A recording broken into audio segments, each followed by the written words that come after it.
Hi everyone, welcome back to my channel Aditi's timeline. তো চলে এসেছি একটা নতুন ব্লগ নিয়ে। তো আমি এখানে রেডি হয়ে গেছি আর ইশিকার আজকে হচ্ছে সঙ্গীত। তো একদম রেডি টেডি হয়ে এখন চলে যাবো সঙ্গীতে। তো যাই হোক, তোমরা দেখতে থাকো ব্লগটা। আর আমি লেহেঙ্গা পরেছি, লেহেঙ্গাটা একটু দেখাই। আর হালকা মেকআপ করেছি। তো হ্যাঁ, এখন যাবো। তো চলো একবার ওখানে গিয়ে দেন আবার ভিডিওটা কন্টিনিউ করি।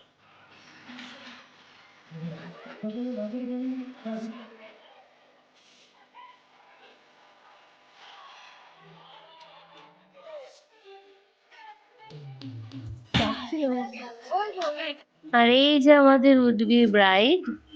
তো ঈশিকা সঙ্গীত বলে কথা, তো সবাই ফার্স্টে এখানে নাচা গানা শুরু হয়ে গেছে। আমি মামদি ঈশিকা সবাই মিলে একটু বাইরে আড্ডা দিচ্ছিলাম, ফুচকা খাচ্ছিলাম। আর তারপর অনেকক্ষণ পর ওকে ফাঁকা পেয়েছিলাম, কারণ ও তো এখন সেলিব্রিটি, ওর সাথে সব পিক ভিডিও করবে। তো এখানে ওকে নিয়ে আমি এখানে ভিডিও করছিলাম, খুব সুন্দর লাগছিল ওকে। জাস্ট তোমরা দেখো লেহেঙ্গাটার সাথে ওকে যা মানাচ্ছিল না, আমার দারুণ লাগছিল। তো তারপরে আমি আর ঋষিকা মিলে একটু খেতে বসলাম, কারণ কালকে ওর হালদি, তো ওকে তাড়াতাড়ি খেটে বাড়ি যেতে হবে। তো যার জন্য আমি আরও খেতে বসেছিলাম, আর আমাদের একটা ভাই খেতে বসেছিল।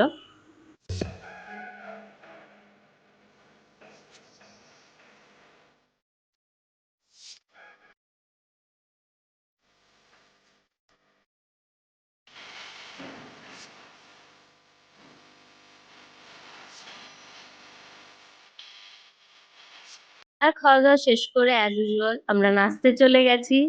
তো এখানে সবাই মিলে আমরা নাচ গান করছিলাম। তো এখানে এই যে মা বাবাও চলে এসছে, একদম রাতে এসেছিল ওরা।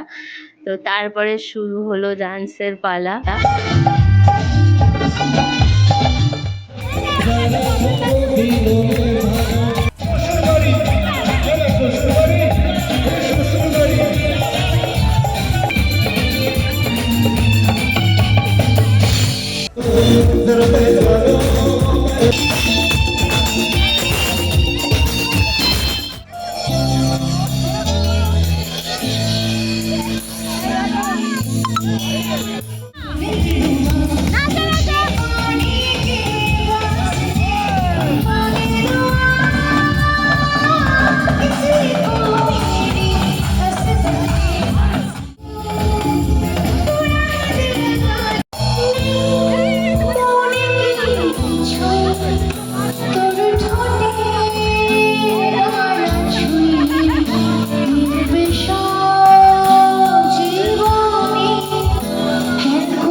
আর এখানে আমি খুব ইমোশনাল হয়ে গেছিলাম, কারণ আমাদের ছোটোবেলার বন্ধুত্ব আর সেই বেস্ট ফ্রেন্ডেরই বিয়ে, মানে সেটা আমার কাছে খুব ইমোশনাল একটা মুমেন্ট। আর আমার কান্না দেখে সবাই কেঁদে দিয়েছিল।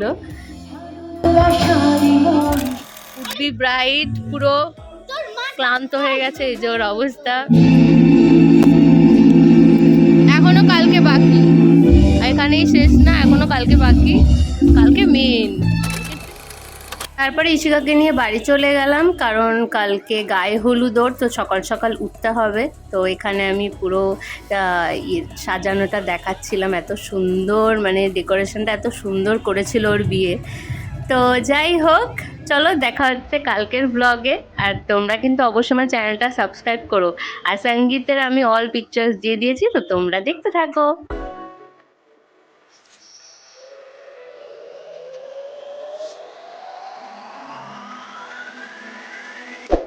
দেখা হচ্ছে নেক্সট ভিডিওতে। So keep watching, keep loving, keep supporting, love you all, tata.